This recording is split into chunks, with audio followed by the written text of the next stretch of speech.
بسم اللہ الرحمن الرحیم۔ السلام علیکم پیارے بچوں، میں آپ کو اردو کی جماعت میں خوش آمدید کہتی ہوں۔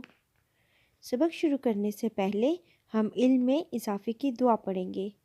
ربی زدنی علما، ربی زدنی علما، ربی زدنی علما۔ تدریسی مقاصد: اس سبق کے اختتام پر بچے حرف زال کی پہچان، اس کے ذخیرہ الفاظ کی پہچان اور حرف زال کی لکھائی کر سکیں گے۔ دال کے خاندان میں 3 حروف ہوتے ہیں، دال، دال اور زال۔ یہ تینوں حروف بالکل ایک ہی طرح سے لکھتے ہیں، ان میں صرف نقطوں کا فرق ہوتا ہے۔ دال بیچارہ خالی ہے، دال کے اوپر بیبی توئے ہیں اور زال کے اوپر ایک نقطہ ہے۔ چلیں اب ہم ان کو لکھنے کی مشق کرتے ہیں۔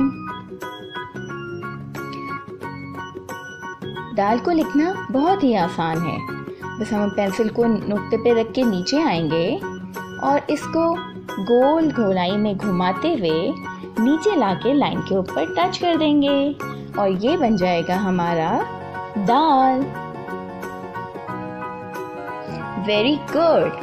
اور دال لکھنے کے لیے دال کے اوپر بیبی توئے آ جائے گا اور زال لکھنے کے لیے دال کے اوپر ایک نقطہ آ جائے گا۔ یہ ہیں دال کے خاندان کے تینوں حروف۔ دیکھتے ہیں زال کیا کر رہا ہے۔ ذہین زال تو ایک بہت ہی بڑے سے ذخیرے کے اندر آ گیا ہے۔ پیارے بچوں، یہ ہے حرف زال۔ اب ہم اس کی لکھائی کریں گے۔ نقطہ آغاز سے پیچھے جائیے، گول گھما کر لکیر پر بیٹھیے اور اس کے اوپر ایک نقطہ لگائیے۔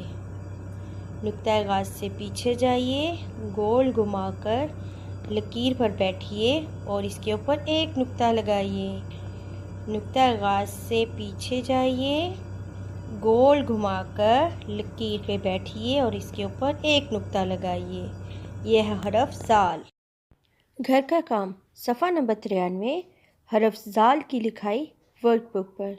پیارے بچوں، آپ نے اس صفحہ پہ بہت اچھا سا کام کرنا ہے اور حرف زال کو لائن کے اوپر لکھنا ہے۔ اپلوڈنگ کی ہدایات: محترم والدین، بچے کا کام مکمل ہونے کے بعد اس کام کی تصویر یا چھوٹی سی ویڈیو بنا کر گوگل کلاس روم میں اپلوڈ کریں۔ شکریہ۔